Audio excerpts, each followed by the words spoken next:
Chapter 22. Interviewing. "So, do you think he knows about tonight's operation?" Wally asked after the Black Dragon King left the building. Alarm raced through Caden for a moment, considering how foolish Valerius already thought him, and how the Black Dragon King believed he sought out trouble. Discovering their plan to infiltrate humans first would have just confirmed that and more. No. He would have said something if he had. Caden bit his lower lip. "Yeah, I'm sure you're right. I'm betting he would have grabbed you by the scruff of your neck and hauled you to the castle." Wally made a gesture of grabbing the back of his own neck. "Like he did last night, right?" Caden looked at him suspiciously. Was Wally making fun of him? Was he trying to suggest that the Black Dragon King was overly protective of him? Wally, he doesn't even want me in his territory, so I highly doubt he would carry me away again. Caden crossed his arms over his chest and scowled. "Aw, come on, kid. If Valerius didn't want you here, you wouldn't be here. You'd be a series of charcoal briquettes at the bottom of the drop." Wally chuckled and slapped his arm. "He's just grumpy. Think of it this way. Remember when Whiskers was getting up there in years?" Whiskers was a marmalade cat that Wally had adored for years. She'd just died the year before. "And I brought in Stumps." Stumps was a kitten who got his name from the fact that his tail had been amputated after it had been run over. Well, Whiskers acted like Stumps needed to get the hell out of the house. She was not sharing the bed or the sofa, let alone my love. She even knocked over Stumps's food and water bowls, trying to show she was the boss. Yeah, I remember. You were pulling your hair out. Caden paused. Wally's bald pate sort of made that mostly impossible. "Yeah, I was," Wally agreed without seeing the irony. "Anyways, Whiskers would hiss and spit and growl whenever Stumps even entered the room, let alone tried to get close to her. I thought it would never get better. They would hate each other forever, and instead of her getting a friend, I brought an enemy into our house." This story has a point, right? Caden teased. But then it seemed even the Black Dragon balloon hat glared at him. Go on, I'm all ears. "I'm imparting wisdom here," Wally said with a wag of one of his little fingers. I know. Go on, seriously, I want to hear. And he did, though he was pretty sure he knew how the story turned out. Plus, it would have him thinking of Valerius as Whiskers. That was priceless. "Anyways, so here I am, thinking I made the biggest mistake of my life. But then, it happens." Wally paused for effect. What? Stumps comes into the room, and Whiskers doesn't hiss or spit or growl. He doesn't look happy. She firmly ignores him, but it's an improvement. Wally's finger shot up into the air for emphasis. And then, day by day, things get better. Stumps and Whiskers sit on the same couch together. Now, they were on opposite ends, but still. Improvement, Caden guessed. Exactly. Then they're on adjoining cushions, and there's no more knocking over Stump's food and water dishes. And then it happens. Wally crowed. Another improvement? Yes. I found them curled around each other, yin and yang on the bed, sleeping. Not just beside each other, but wrapped around each other. Wally sounded triumphant, and Caden knew why. And they were best friends forever after that. They never slept apart. They got on my lap at the same time for pets. They cleaned one another, and I'm certain that Whiskers lived far longer because of Stumps than she would have done otherwise. And then you brought in Tiger for Stumps after Whiskers passed into the great beyond. Caden remembered. He was mourning Whiskers hard. We both were. But Tiger got things all happy again. Wally sighed with pleasure as he thought of his 2 cats at home, who were undoubtedly waiting for him in the bow window out front like they usually did. So the moral of the story is that Valerius is Whiskers and I'm Stumps? Caden asked, breaking Wally's cat-induced reverie. Wally shook himself all over. The Black Dragon balloon animal squeaked. Exactly. So, you see, We've gotten past the hissing and spitting stage, I think. He's pretty good with you in the same room. So soon we'll be sitting on the same couch, ignoring each other, and then... Caden was struggling not to burst out laughing as he imagined Valerius in all his armor and leather seated at one side of the couch, staring glumly ahead, while he sat on the other end. You'll be cuddling in no time. Wally clapped his shoulder again. Are you talking to my sister? Caden let out a laugh. She's convinced, I think, that he and I like one another. It's so stupid, but she's 13, so what can you expect? Wally just stared at him with a faint smile on his face that had Caden turning away from him. He hadn't told Wally about the mate thing. He should. He knew Wally would have loads of good ideas about how to handle it and strategize, and he'd do it in a way that would ensure that Caden got what he wanted. He'd seen Wally argue down enough of their suppliers that they were practically paying him to take their materials off their hands, to know that Wally could help him far better than the raven shifter attorneys his father had gotten him. He'd be able to help him with Marben too, so he wasn't as helpless as a babe in the woods like Valerius thought. He might not have the experience himself, but others did. He was good. I dare you, Wally, to tell Valerius this story. Impart this bit of wisdom to him. Caden chuckled. Oh, that would ruin the magic. But hear this. It will happen. Wally wagged a finger. Now, come on, kid. Story time's over. We need to go sell. I want my best salesman on the floor. As they were going into the main showroom, a sudden thought struck Caden and he asked, Wally? Yep. You love cats. More than anything. Except maybe selling. But, close second. Caden's eyes narrowed. But you're a rat shifter. And? Oh, yeah. I guess I see your point. Wally chuckled, but then said conspiratorially, I have to admit that sometimes I find joy in the irony that I am the cat parent quite amusing. Caden just shook his head and grinned. The hours flew by as Caden worked the floor. The few times that he had made a move to sell outside, though, Wally had called him back in. Just makes me remember a certain incident where I thought I lost you. Wally had finally confessed after the third time. But nothing can really happen to me now. Caden had pointed out, though he had still been touched deeply. Yeah, that may be so, but just stay in today. Wally had responded, and Caden had done as his boss had asked, even though it was harder to sell as many plushies that way. He was pleasantly surprised, though, by how many tourists had come out. What was a little unnerving was how almost all of them were talking about the White Dragon Shifter. Do you suppose he'll show up again? One elderly woman had asked her daughter. Why do you assume it's a he? I thought the White Dragon Shifter was too graceful to be a male. Her daughter sniffed. Caden tried not to smirk. The White Dragon spirit purred at the compliment of being called graceful.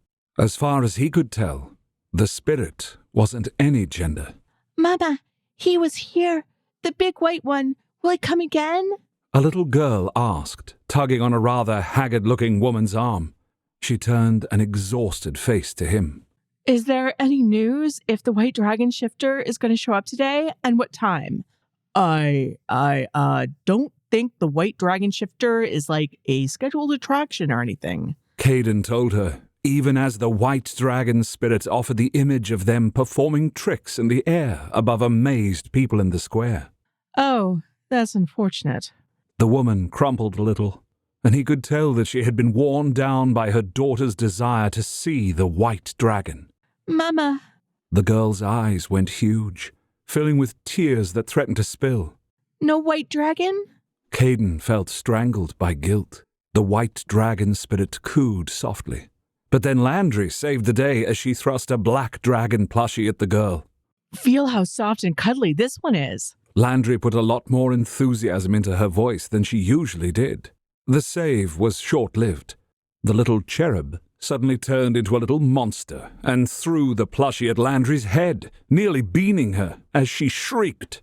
I don't want the black one. I want the white one. Both Caden and the White Dragon spirit quickly backed away. The woman grasped her hellion child's hand and dragged her from the shop as the little girl loudly proclaimed she wanted the white one. The white one! They're all like this. Landry hissed into his ear. Obsessed. It's a good thing they don't know it's you, because you could start your own cult with the amount of adoring cultists you've got here. I don't want to start a cult, He whispered harshly under his breath. Well, you might not have a choice. She answered back. Then with a huff, she pointed out the windows. Oh, wait, I forgot the shifters already have a cult. He followed her finger and saw that the members of the faith were outside in their flowing white robes, and there was a familiar figure with them. He stiffened. Oh, God, no. He muttered. Is that your mom? Yes, that's my mom. Outside. Worshipping the white dragon shifter? Landry completed and patted his shoulder in solidarity. What are they doing? Dancing and chanting. He groaned. There were over 24 of the white-robed figures that were assembled in the center of the square. They formed a large circle, all holding hands, as they began to chant and step forwards and back in unison. Tilly suddenly joined him and Landry. She held the feather duster like a rifle. What is Mom doing? Tilly put into her voice all the 13-year-old embarrassment about one's parent acting like a fool in front of people that she could. Caden rather agreed with her. He wanted to cover his eyes, especially when one of their customers opened the door, and they could hear what the faith members were saying, which was, Oh, great white dragon, you who bring peace and justice to the earth, come join us. We call to thee, answer our call as we kneel before you. The door closed, and Caden laid his head on a pile of werewolf sweatshirts, groaning. Why is Mom doing this? She knows. Well, you know. Why would she be worshipping the white dragon? She believes in what she's chanting, I think. He groaned again. Tilly's brow furrowed. But that's crazy. I mean, She glanced at him quickly before amending. Not that I don't think the white dragon is awesome, but it's still, you. I couldn't agree with you more. Caden said. I tried talking to her about it last night, but I couldn't reason with her. What did our parents say in response to the text you sent about us being here? Dad is so going to kick your ass. He's not impressed with your other half. Tilly smirked. But Mom replied that you had your reasons and that he shouldn't interfere. Oh, great. I'm glad they don't have my new number yet. He pulled out the cell phone. Let me send it to the two of you. Cool phone. Where did you get that? Tilly asked. Hilarious. He answered negligently, and then his eyebrows rose as he realized that all of his contacts were in his new phone. It was a new number, but even without the SIM card, they had nearly replicated everything. You totally know that's bugged, right? Landry was frowning at the phone. He stared at it. It likely was. He could totally see Valerius giving orders to Simi or Shione to get a phone that they could track and listen in to his calls, see his emails and texts. He weighed it in his hands. You're probably right. I'll get another phone, a burner, so we can discuss anything we don't want Big Black to know. Big Black? Tilly giggled. Yeah, well, it does describe him, doesn't it? He grinned at her. Oh, I think your mom is coming this way, guys. Landry said, before she faded back to the cash register. There is a sad lack of sexy merman stories out there, but I'm happy to say that I've done my part. The Merman series on Amazon is a 5-novella gay romance between human Gabriel and his bonded mare partner, Prince Cassilis. Here's the summary. Gabriel Braven's destined love is a merman, Prince Cassilis Nerion. Problem is, Gabriel doesn't believe mermen are real, and worse, Gabriel's parents died of drowning, so he has no love for the sea. But the sea is Gabriel's destiny in more ways than love. Caught by high tide in a cave, Gabriel drowns, but does not die. Cassilis brings him to the surface, but tells Gabriel that he must return to the waves or perish, for Gabriel is becoming a merman. This series is in a box set and is in Kindle Unlimited, so I'll just link to that in the notes for your convenience. The books are also available in Audiobook. Tilly and Caden exchanged worried glances. He stuffed the phone quickly into his pocket, not wanting her to know just yet that he could be reached. He wasn't sure exactly why he did that, but it had a lot to do with the fact that both his mother and father wanted to control what was going on in some way, and he wanted to think things out on his own. The bell over the top of the door jingled as she stepped through. She wore the white robes of the faith. There was sweat dotting her forehead. She was blotting it with a handkerchief that she had pulled out of an inside pocket. Oh my goodness, is it hot out there? She said, smiling at them both. Both his and Tilly's smiles were only half as real. It's so beautifully cool in here, though. She touched Tilly's cheek. You making a little extra cash to rule the world? To feed my brother, actually. Tilly smiled. Oh, I could totally pay you back for breakfast now. He reached into the wallet that Valerius got him, then stopped himself. As soon as I get my new bank card, I mean. The wallet had a new license, bank card, and he'd even seen some cash in there. He had almost given the cash back to Valerius when he'd noticed it, but then he thought about how Valerius had arrested his friends. He had determined at that moment to use it for pizza or something for the group. You bought him breakfast? His mother's brow furrowed as she petted her daughter's head. Yeah, we got fast food on the way here. Caden said. Caden, you shouldn't be doing that now. Her alarmed expression had him stiffening. Mom? Her voice lowered. You're not the only one in that body, and it needs to last a long time. Tilly frowned deeply. Mom, it's still Caden. He's still the same as he was before. Why are you acting weird, like it's not his body anymore, like he's someone else? Caden could have almost kissed her if they hadn't been talking about his super-secret identity in the middle of the store, though no one seemed to notice. Tilly, we should discuss this elsewhere, but your brother is not the same. He has greater power and responsibilities. He's still Caden. Tilly actually stomped her foot. Now people were looking.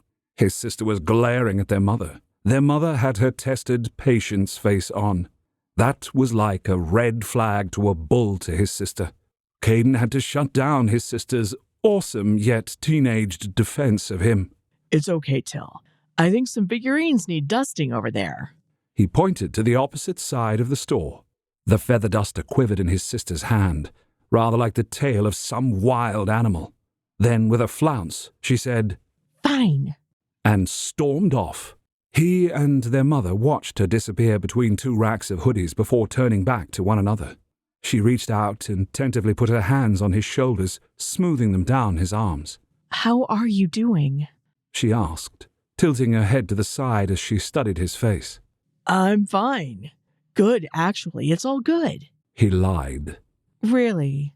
Do you want to maybe go talk to someone? She asked.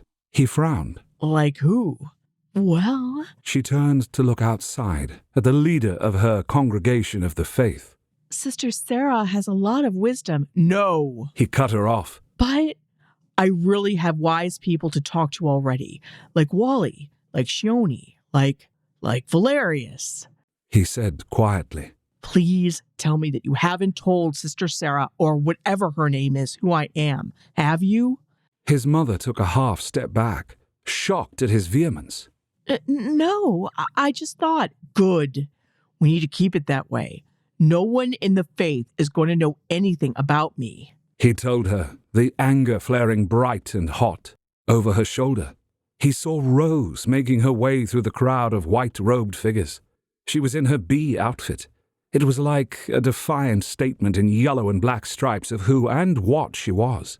He saw those white-robed figures couldn't twitch out of her way fast enough, as if afraid of touching her, as if she could contaminate them. He shook his head in disgust. His mother turned to see what he was looking at. He felt her stiffen beside him as she, too, recognized a swarm shifter. I thought you worshipped shifters, he said to her. We worship the spirits, the kind spirits. She answered with confusion. She hadn't recognized Rose as his friend from last night. She just saw a swarm shifter and thought this girl must contain a bad spirit. He knew his mom was a good person, but this was not a side he liked. If he were totally honest with himself, he'd have had the same reaction to Rose when he'd first met her. It was a reaction that simply shouldn't be. Valerius is right. I do think I can change things. As soon as Rose opened the door, defiantly strutting inside, daring people to run from her, Caden had broken away from his mother. Rose, I'm so glad you're here. He called as he wrapped her in a hug. The whole store seemed to go quiet for a moment as he embraced the swarm shifter. Rose herself was so shocked by this second hug that she stood still and awkward in his arms before patting his back. He pulled away to see her face with its elaborate makeup. I wasn't sure you'd come, he said. I wasn't sure either, she admitted. Her eyes searched his face, looking for dismay that she'd made such a grand entrance. But here I am. Here you are. He grinned at her. And just in time, as I sort of need saving before I say anything more I'll regret to my mom. She frowned and dropped her voice. Is she giving you trouble? Is she rejecting you? Rose was a mixture at that moment of fierce fight and flight. She actually was angry on his behalf and ready to wade in. He could see it in her narrowed eyes, but he could also see old pain there too, that she would have liked to avoid. No. Nothing like that. She's a member of the faith and, shifters are awesome, he said and gestured towards his white-robed mother who was standing back, politely smiling. Won't you introduce me to your friend, Caden? She asked. He saw Tilly's feather duster between the rows of sweatshirts. His sister was coming to check out this newcomer too. The rest of the shop was still quiet, and people were just pretending to browse while they watched them out of the corner of their eyes. Yeah. Mom, this is Rose. Rose, this is Mom, he said as he gestured between them. Rose helped me out yesterday after things. She really helped. Couldn't have made it without her. Caden said in introduction. His mother didn't extend Rose a hand, but instead embraced the incredibly startled swarm shifter. He heard his mother murmur, Thank you so much for helping my son, Rose. Caden's anger against his mother suddenly completely melted away. He had judged her too harshly. He should have known better. His mother was a good person. Of course she was. Why had he assumed differently? Her weirdness was because this whole thing was weird. How could he blame her? She had pulled back, but was still holding onto Rose's shoulders, a wide smile on her face. Rose was looking at his mother's robes. His mother colored. Oh, this is awkward, although really it shouldn't be. His mother said with an uncertain laugh. You're a shifter, and I'm a member of the faith, but really we don't get to talk to a lot of you, even though we, worship the spirits. Rose's face was curiously blank for a moment. But then, as if she realized that his mother was including her in the type of spirits they worshipped, she smiled softly. Oh, I think it's pretty cool. I mean, I'm not worth worshipping or anything, but that spirits are, they're cool. I don't know about that. You saved Caden, she said with a smile. I just took him to an exit, and it might have cost him something. I'm from the below, so he looked a little out of place, and, I'm glad I could help. Rose said and ducked her head. I want to hear all about it. Caden, you must bring her to dinner sometime. What about tonight? His mother asked. He thought of the humans' first meeting. Can't tonight. Rose and I have something going on. We do? Oh, yeah, we do. Rose said, and he saw that she thought he just didn't want her to come to dinner. So what about tomorrow? He asked. Are you free tomorrow, Rose? She blinked. Yeah, I don't have anything going on, unless I get a job here and I need to work. I'm sure you'll get the job. His mother then called over to Wally, who was making his way towards them as well. Wally, don't schedule Rose or Caden for work during dinner time. We have plans. Wally waved an arm through the air. Will do. Rose's mouth had fallen open, and she shifted from foot to foot, clearly stunned. His mother turned back to her. Well, then it's settled.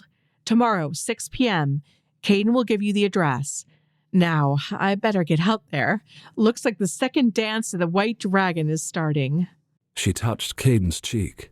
I know you're still you. I know. He suddenly hugged his mother. I need you to still be you. She tightened her hold on him. You're right. I'm sorry, Caden. I'll figure this out. We'll figure it out, he said. She kissed his cheek before drawing towards the door. Nice to meet you, Rose. I'll see you tomorrow for dinner. Yeah, sounds great. Rose said with an uncertain wave. The hard-edged swarm shifter was nowhere in sight at the moment. As the door closed, Rose looked at him, but there was no chance to say anything before Tilly, preceded by the feather duster, charged over and thrust out her hand to shake Rose's. Rose took it uncertainly and shook it limply. Hi, she said. I'm Tilly, Caden's sister. You told her about me, didn't you? She asked the last of Caden. I didn't have the chance to. You're a shifter? Tilly asked. Rose's eyes dropped and she shifted uncomfortably, but she said with a touch of her defiance, Yeah, I'm a swarm shifter. Tilly's eyes got huge. Caden dreaded for a moment what she might say, but then she blurted out so loudly that everyone in the store, and probably the square, could too. Wow, that's so cool. And there was absolutely no lie in her voice. She meant it. Rose just stared, mouth dropping open again. Caden heard another kid in the store ask her mum if she could go talk to the swarm shifter too. Her mother shushed her, but quite a few people drifted closer. It is really cool. She turns into bees. She can actually pollinate flowers, Caden said helpfully, but that got him a stern look from Rose as if he'd revealed something intimate or embarrassing. He thought it was cool. So did Tilly. She clapped her hands together. Oh man, I have so many questions. I don't know if it's rude to ask, though. Is it rude to ask? She looked pleadingly at Rose, hoping the swarm shifter would tell her it was okay to ask as many questions as she wanted. Rose sort of did that. Depends on the question, Rose answered. But go ahead. If I don't want to answer, I won't. Okay. Another clap of the hands. When you turn into bees, what does it feel like? I mean, you're like hundreds of bees. Do you feel like you're split into pieces? Rose let out a startled laugh, but shook her head. I'm still me, but okay, imagine you reach for something with your hand. That still feels like you, right? That's a part of you. Every bee is a part of me, like a hand or an eye or whatever. Oh, wow. Okay. What about when someone swats one of the bees? Do you feel it? Does it hurt? Are you wounded when you turn back into your human form? Tilly asked, which were really good questions. Seeing people clustering around them, Rose pinked a little, but then she made her voice more confident. No one swats me. But let's pretend they foolishly did. I would sense it, but it wouldn't hurt because my consciousness just retreats. If you lose a skin cell, you don't feel the pain of that. My energy forms another bee. So cool. Tilly murmured. What's it like to fly? And how high have you flown in? Hold on to the questions for your own time, Tilly, Wally said as he came over, the balloon black dragon hat leading the way. I've got some interviewing to do before the three of you go to lunch. Okay, so... I'm going to talk to her alone, Caden. You keep an eye on things out here. We'll be back, Wally said. He was smiling, but Caden knew that Wally was going to check Rose out, probably in a way that Valerius would approve of. Rose looked alarmed for a moment, but then her expression became bland. He was certain that he only saw the alarm because she'd been so disarmed by his mother and Tilly. She hadn't expected welcome and friendship. Suspicion of her was likely more her element. You okay, Rose? He asked. Of course. She told him, her facade firmly in place. Why wouldn't I be? He could think of so many reasons for her not to be. Cool. See you in a bit then. He told her. The two of them headed into the back. His sister touched his arm. He looked down at her. Don't worry, she said. Rose will be fine. Wally's just making sure that Valerius isn't right about her. Yeah, he is. Caden agreed. If she's who you think she is, Wally will know. She said. And if she's not, then Wally will know that too. His sister went back to her dusting. But Caden couldn't quite distract himself from the warehouse door. I'm worried about her. I know I am. But still, he worried. We're like the little publisher that could, and do a lot of work for such a small team. Wraith Rain puts out new releases, sales, new art, previews of upcoming stories, and at least 2 free books or manga every month. If you don't want to miss anything, you have 2 options. One is to keep coming back to our YouTube community tab, which we use as a blog for quick announcements and polls. The other is to join our mailing list, where we go into even more detail. The link to both the community tab and our mailing list form is in the notes.